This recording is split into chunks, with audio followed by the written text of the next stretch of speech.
Hello again for time number 3.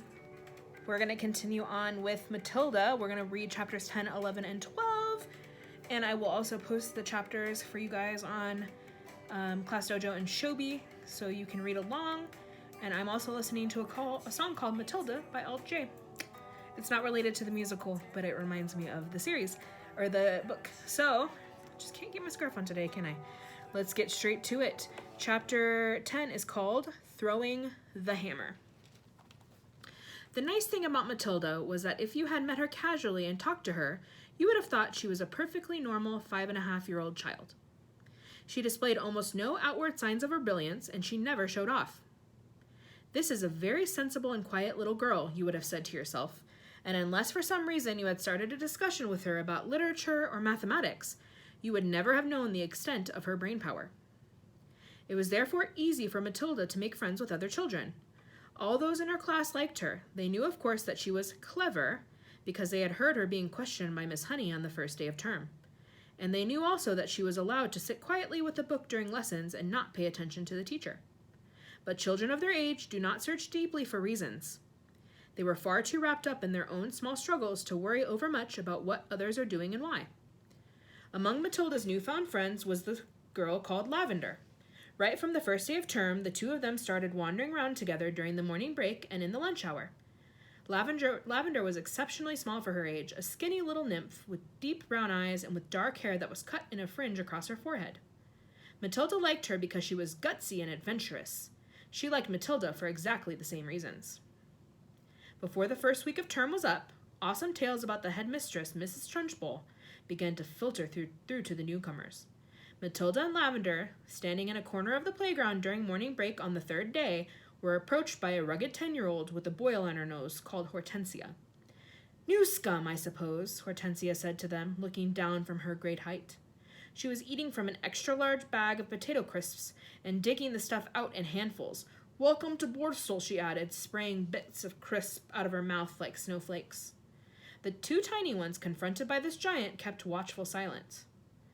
"Have you met the Trunchbull yet?" Hortensia asked. "We've seen her at prayers," Lavender said, "but we haven't met her."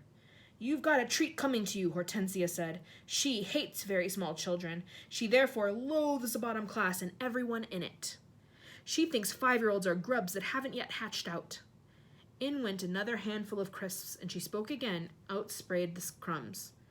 "If you survive your first year, you may just manage to live through the rest of your time here, but many don't survive. They get carried out on stretchers screaming. I've seen it often."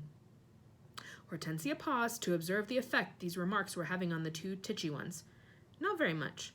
They seemed pretty cool, so the large one decided to regale them with further information. "I suppose you know the Trunchbull has a lock-up cupboard in her private quarters called the Chokey. Have you heard about the Chokey?" Matilda and Lavender shook their heads and continued to gaze up at the giant.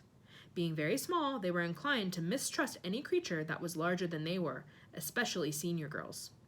"The Chokey," Hortensia went on, "is a very tall but very narrow cupboard. The floor is only 10 inches square, so you can't sit down or squat in it. You have to stand, and 3 of the walls are made of cement with bits of broken glass sticking out all over, so you can't lean against them. You have to stand more or less at attention all the time when you get locked up in there. It's terrible." "Can't you lean against the door?" Matilda asked. "Don't be daft," Hortensia said. "The door's got thousands of sharp, spiky nails sticking out of it. They've been hammered through from the outside, probably by the Trunchbull herself." "Have you been in there?" Lavender asked. "My first term I was in there 6 times, Hortensia said. Twice for a whole day and the other times for 2 hours each. But 2 hours is quite bad enough. It's pitch dark and you have to stand up dead straight, and if you wobble at all, you get spiked either by the glass on the walls or the nails on the door." "Why were you put in?" Matilda asked. "What have you done?" "The first time," Hortensia said, "I poured half a tin of golden syrup on the seat of the chair the Trunchbull was going to sit on at prayers. It was wonderful.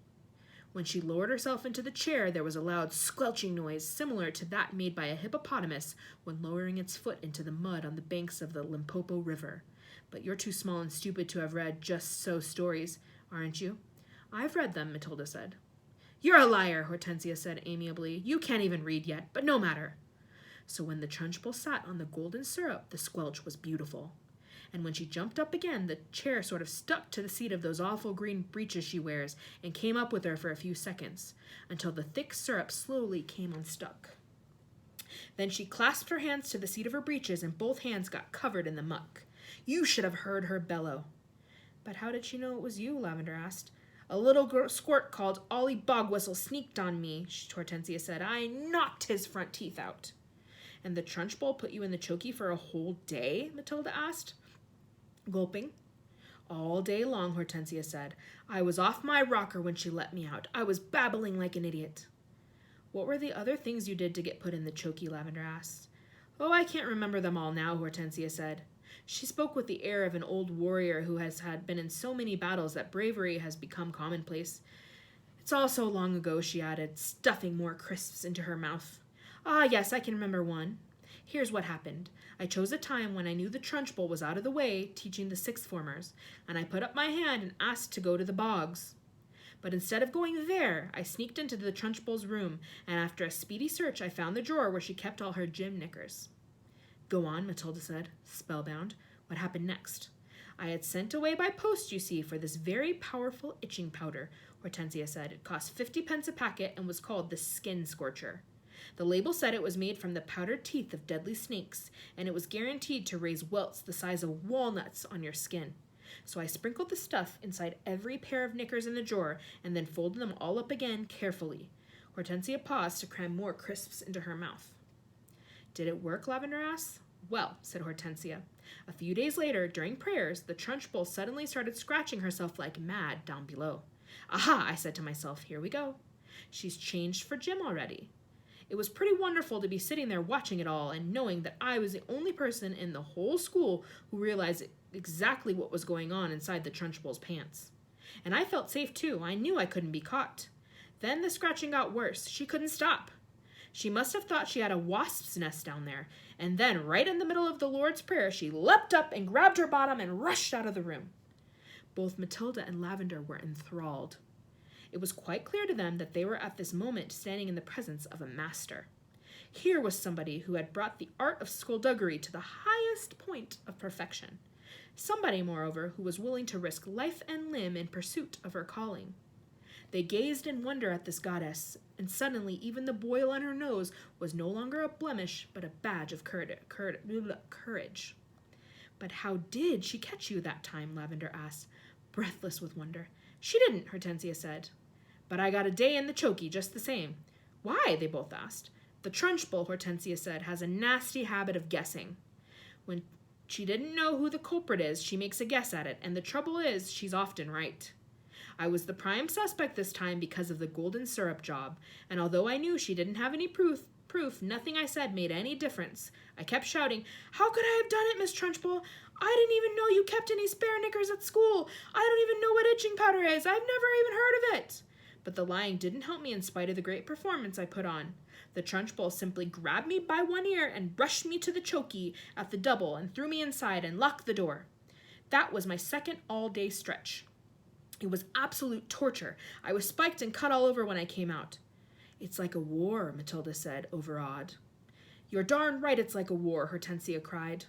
And the casualties are terrific. We are the Crusaders, the gallant army fighting for our lives with hardly any weapons at all, and the Trunchbull is the Prince of Darkness, the foul serpent, the fiery dragon with all the weapons at her command. It's a tough life. We all try to support each other. You can rely on us, Lavender said, making her height of 3 foot 2 inches stretch as tall as possible. No, I can't, Hortensia said. You're only shrimps, but you never know. We may find a use for you one day in some undercover job. Tell us just a bit more about what she does, Matilda said. Please do. I mustn't frighten you before you've been here a week, Hortensia said. You won't, Lavender said. We may be small, but we're quite tough. Listen to this, then, Hortensia said. Only yesterday, the Trunchbull caught a boy called Julius Rotwinkle eating licorice all sorts during the scripture lesson, and she simply picked him up by one arm and flung him clear out the open classroom window. Our classroom is 1 floor up, and we saw Julius Rotwinkle go sailing out over the garden like a frisbee and landed with a thump in the middle of the lettuces. Then the Trunchbull turned to us and said, From now on, anybody caught eating in class goes straight out the window. Did this Julius Rotwinkle break any bones? Lavender asked. Only a few, Hortensia said. You've got to remember that the Trunchbull once threw the hammer for Britain in the Olympics, so she's very proud of her right arm. What's throwing the hammer? Lavender asked. The hammer, Hortensia said, is actually a ruddy great cannonball on the end of a long bit of wire, and the thrower whisks it around and around over her head faster and faster and then lets it go. You have to be terrifically strong. The Trunchbull will throw anything around just to keep her arm in, especially children. Good heavens, Lavender said. I once heard her say, Hortensia went on, that a large boy is about the same weight as an Olympic hammer, and therefore he's very useful for practicing with. At that point, something strange happened. The playground, which up to them had been filled with shrieks and the shouting of children at play, all at once became silent as the grave. Watch out, Hortensia whispered. Matilda and Lavender glanced round and saw the gigantic figure of Miss Trunchbull advancing through the crowd of boys and girls with menacing strides. The children drew back hastily to let her through, and her progress across the asphalt was like that of Moses going through the Red Sea when the waters parted. A formidable figure she was, too, in her belt, smock, and green breeches. Below the knees of her calf muscles stood out like grapefruits inside her stockings. Amanda Thrip, she was shouting. You, Amanda Thrip! Come here. Hold your hats, Hortensia whispered. What's going to happen, Lavender whispered back. That idiot Amanda, Hortensia said, has let her long hair grow even longer during the halls, and her mother has plaited it into pigtails. Silly thing to do. Why silly, Matilda asked. If there's one thing the Trunchbull can't stand, it's pigtails, Hortensia said. Matilda and Lavender saw the giant in green breeches advancing upon a girl of about 10 who had a pair of plaited golden pigtails hanging over her shoulders. Each pigtail had a blue satin bow at the end of it, and it all looked very pretty. The girl wearing the pigtails, Amanda Thrip, stood quite still, watching the advancing giant, and the expression on her face was one that you might find on the face of a person who is trapped in a small field with an enraged bull while it is charging flat out towards her. The girl was glued to the spot, terror-struck, pop-eyed, quivering, knowing for certain that the day of judgment had come for her at last. Miss Trunchbull had now reached the victim and stood towering over her. I want those filthy pigtails off before you come back to school tomorrow, she barked. Chop 'em off and throw 'em in the dustbin. You understand? Amanda, paralyzed with fright, managed to stutter. My mummy likes them. She plats them for me every morning. Your mummy's a twit, the Trunchbull bellowed. She pointed a finger the size of a salami at the child's head and shouted, You look like a rat with a tail coming out of its head. My mummy thinks I look lovely, Mr. Trunchbull, Amanda stuttered, shaking like a blancmange. I don't give a tinker's hoot what your mummy thinks, the Trunchbull yelled. And with that, she lunged forward and grabbed hold of Amanda's pigtails in her right fist and lifted the girl clear off the ground. Then she started swinging her round and round her head, faster and faster, and Amanda was screaming blue murder, and the Trunchbull was yelling, I'll give you pigtails, you little rat! Shades of the Olympics, Hortensia murmured, and she's getting up speed now, just like she does with the hammer. 10-1, she's going to throw her. And now the Trunchbull was leaning back against the weight of the whirling girl and pivoting expertly on her toes, spinning round and round, and soon Amanda Thrip was traveling so fast she became a blur. And suddenly, with a mighty grunt, the Trunchbull let go of the pigtails, and Amanda went sailing like a rocket right over the wire fence of the playground and high into the sky. Well thrown, sir, someone shouted from across the playground. Matilda, who was mesmerized by the whole crazy affair, saw Amanda Thrip descending in a long, graceful parabola onto the playing field beyond. She landed on the grass and bounced 3 times and finally came to rest. Then, amazingly, she sat up.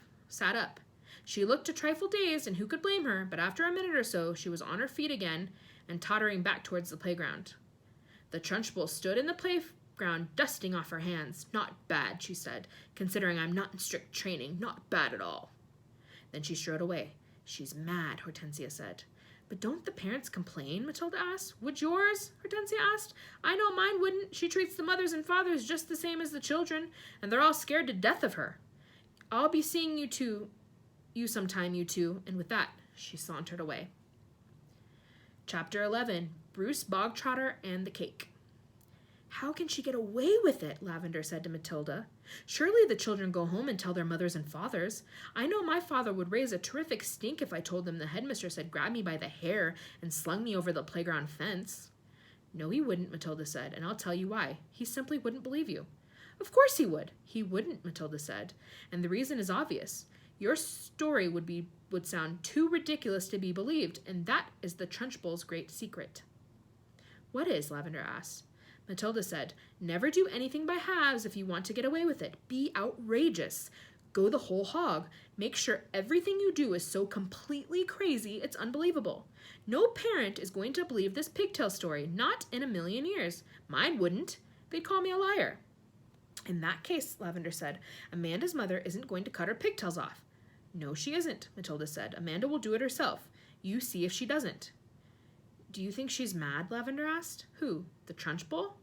No, I don't think she's mad, Matilda said, but she's very dangerous. Being in this school is like being in a cage with a cobra.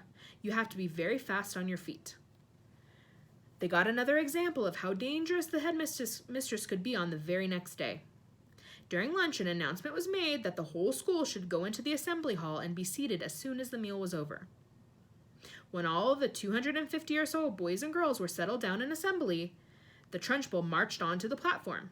None of the other teachers came in with her. She was carrying a riding crop in her right hand. She stood up there on center stage in her green breeches with legs apart and riding crop in hand, glaring at the sea of upturned faces before her. What's going to happen? Lavender whispered. I don't know, Matilda whispered back. The whole school waited for what was coming next. Bruce Bogtrotter, the Trunchbull barked suddenly. Where is Bruce Bogtrotter? A hand shot up among the seated children. Come up here, the Trunchbull shouted, and look smart about it. An 11-year-old boy who was decidedly large and round stood up and waddled briskly forward. He climbed up onto the platform. Stand over there, the Trunchbull ordered, pointing. The boy stood to one side. He looked nervous. He knew very well he wasn't up there to be presented with a prize. He was watching the headmistress with an exceedingly wary eye, and he kept urging farther and farther away from her with little shuffles of his feet, rather as a rat might edge away from a terrier that it is watching from across the room. His plump, flabby face had turned gray with fearful apprehension. His stockings hung about his ankles. This clot, boomed the headmistress, pointing the riding crop at him like a rapier. This black head, this foul carbuncle, this poisonous pustule that you see before you is none other than a disgusting criminal, a denizen of the underworld, a member of the mafia. Who, me? Bruce Bogtrotter said, looking genuinely puzzled. A thief, the Trunchbull screamed. A crook, a pirate, a brigand, a rustler. Steady on, the boy said. I mean, dash it all, headmistress. Do you deny it, you miserable little gumboil? Do you plead not guilty? I don't know what you're talking about, the boy said, more puzzled than ever. I'll tell you what I'm talking about, you suppurating little blister, the Trunchbull shouted. Yesterday morning during break, you sneaked like a serpent into the kitchen and stole a slice of my private chocolate cake from my tea tray. That tray has been prepared for me personally by the cook. It was my morning snack. And as for the cake, it was my own private stock. That was not boy's cake. You don't think for 1 minute I'm going to eat the filth I give to you. That cake was made from real butter and real cream. And he, that robber bandit, that safecracker, that highwayman standing over there with his socks around his ankles, stole it and ate it. I never did, the boy exclaimed, turning from gray to white. Don't lie to me, Bogtrotter, barked the Trunchbull. The cook saw you. What's more, she saw you eating it. The Trunchbull paused to wipe a fleck of froth from her lips. When she spoke again, her voice was decidedly softer, quieter, more friendly, and she leaned towards the boy, smiling. You like my special chocolate cake, don't you, Bogtrotter? It's rich and delicious, isn't it, Bogtrotter? Very good, the boy mumbled. The words were out before he could stop himself. You're right, the Trunchbull said. It is very good. Therefore, I think you should congratulate the cook. When a gentleman has had a particularly good meal, Bogtrotter, he always sends his compliments to the chef. You didn't know that, did you, Bogtrotter? But those who inhabit the criminal underworld are not noted for their good manners. The boy remained silent. Cook! The Trunchbull shouted, turning her head towards the door. Come here, cook, Bogtrotter wishes to tell you how good your chocolate cake is." The cook, a tall, shriveled female who looked as though all of her body juices had been dried out of her long ago in a hot oven, walked onto the platform wearing a dirty white apron. Her entrance had clearly been arranged beforehand by the headmistress. "Now then, Bogtrotter," the Trunchbull boomed, "tell cook what you think of her chocolate cake." "Very good," the boy mumbled. You could see he was now beginning to wonder what all this was leading up to. The only thing he knew for certain was that the law forbade the Trunchbull to hit him with the riding crop that she kept smacking against her thigh. That was some comfort, but not much, because the Trunchbull was totally unpredictable. One never knew what she was going to do next. "There you are, cook," the Trunchbull cried. "Bogtrotter likes your cake. He adores your cake. Do you have any more of your cake you could give him?" "I do indeed," the cook said. She seemed to have learned her lines by heart. "Then, go and get it, and bring a knife to cut it with." The cook disappeared. Almost at once, she was back again, staggering under the weight of an enormous round chocolate cake on a china platter.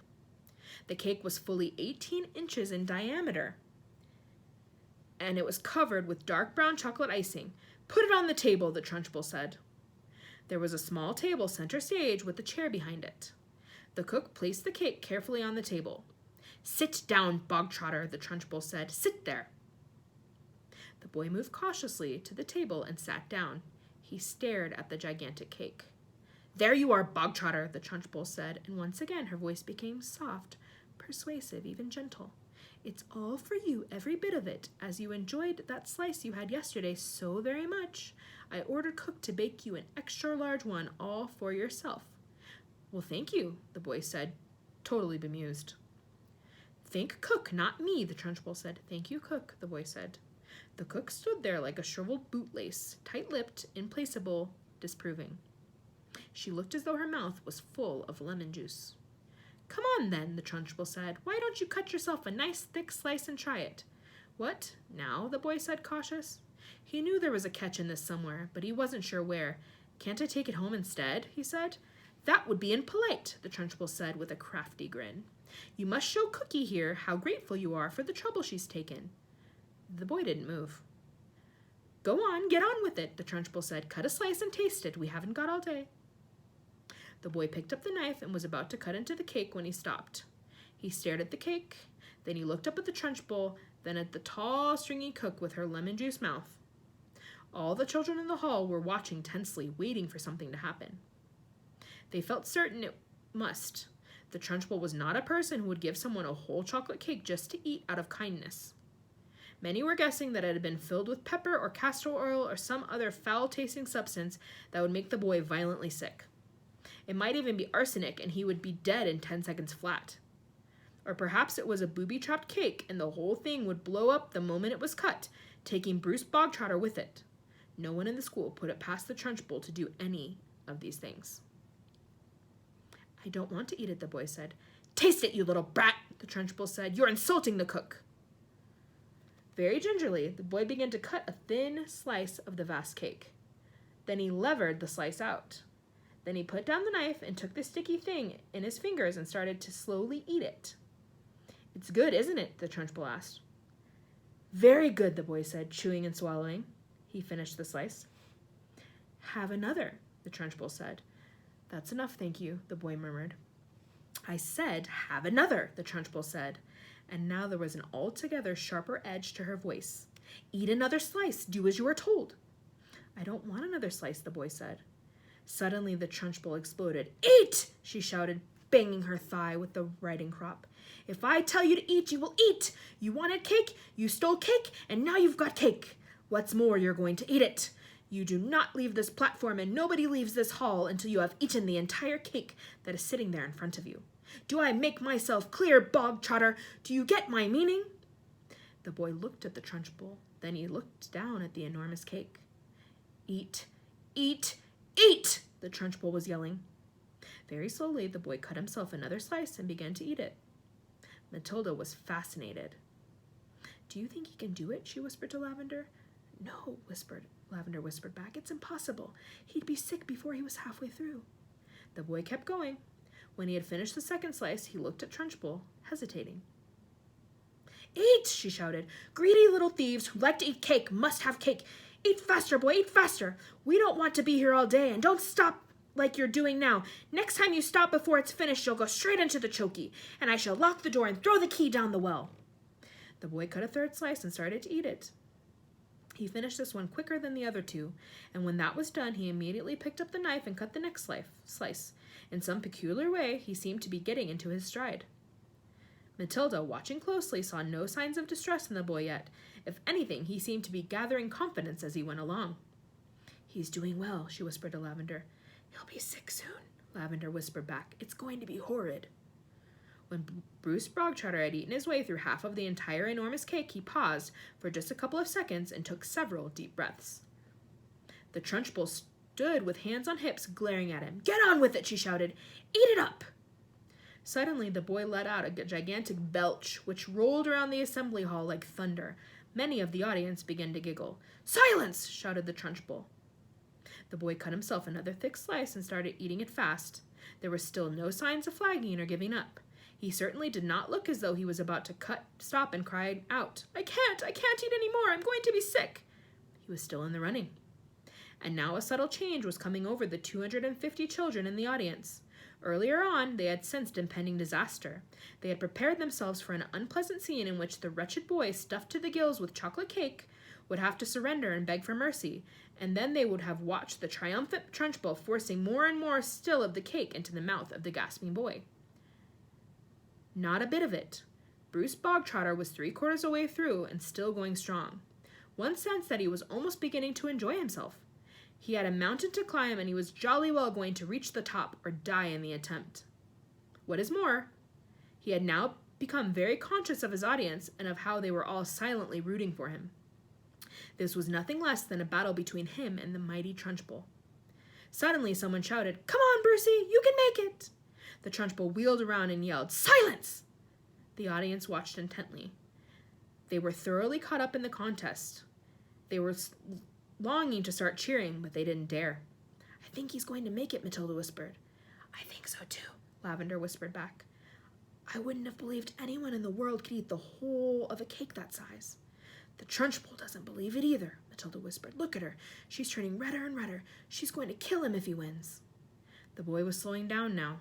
There was no doubt about that, but he kept pushing the stuff into his mouth with the dogged perseverance of a long-distance runner who had sighted the finishing line and knows he must keep going. As the very last mouthful disappeared, a tremendous cheer rose up from the audience, and the children were leaping onto their chairs and yelling and clapping and shouting, Well done, Brucey! Good for you, Brucey! You've won a gold medal, Brucey! The Trunchbull stood motionless on the platform. Her great horsey face had turned the color of molten lava, and her eyes were glittering with fury. She glared at Bruce Bogtrotter, who was sitting at his chair like some overstuffed grub, replete, comatose, unable to move or speak. A fine sweat was beading his forehead, but there was a grin of triumph on his face. Suddenly the Trunchbull lunged forward and grabbed the empty china platter on which the cake had rested. She raised it high into the air and brought it down with a crash on top of the wretched Bruce Bogtrotter's head, and the pieces flew all over the platform. The boy was by now so full of cake, he was like a sack full of wet cement, and you couldn't have hurt him with a sledgehammer. He simply shook his head a few times and went on grinning. Go to blazes! Screamed the Trunchbull, and she marched off the platform, followed closely by the cook. Chapter 12, Lavender. In the middle of the first week of Matilda's first term, Miss Honey said to the class, I have some important news for you, so listen carefully. You too, Matilda. Put that book down for a moment and pay attention. Small, eager faces looked up and listened.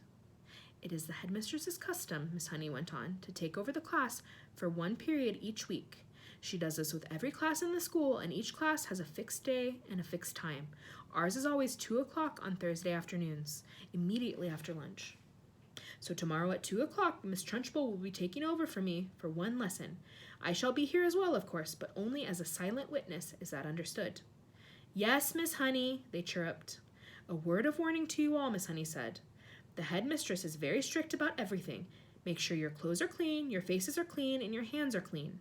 Speak only when spoken to.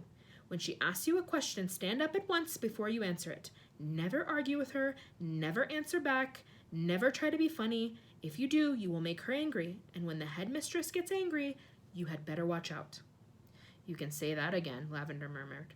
"I am quite sure," Miss Honey said, "that she will be testing you on what you are meant to have learnt this week, which is your 2 times table. So I strongly advise you to swat it up when you get home tonight. Get your mother or father to hear you on it." "What else will she test us on?" someone asked. "Spelling," Miss Honey said. "Try to remember everything you have learnt these last few days. And one more thing, a jug of water and a glass must always be on the table here when the headmistress comes in. She never takes a lesson without that. Now who will be responsible for seeing that it is here? There." "I will," Lavender said at once.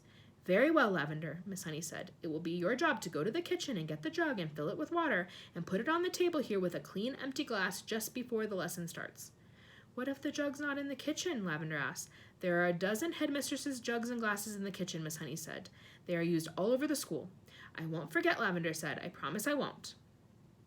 Already Lavender's scheming mind was going over the possibilities that this water jug had opened up for her. She longed to do something truly heroic. She admired the older girl Hortensia to distraction for the daring deed she had performed in the school. She also admired Matilda, who had sworn her to secrecy about the parrot job she had brought off at home, and also the great hair oil switch which had bleached her father's hair. It was her turn now to become a heroine, if only she could come up with a brilliant plot.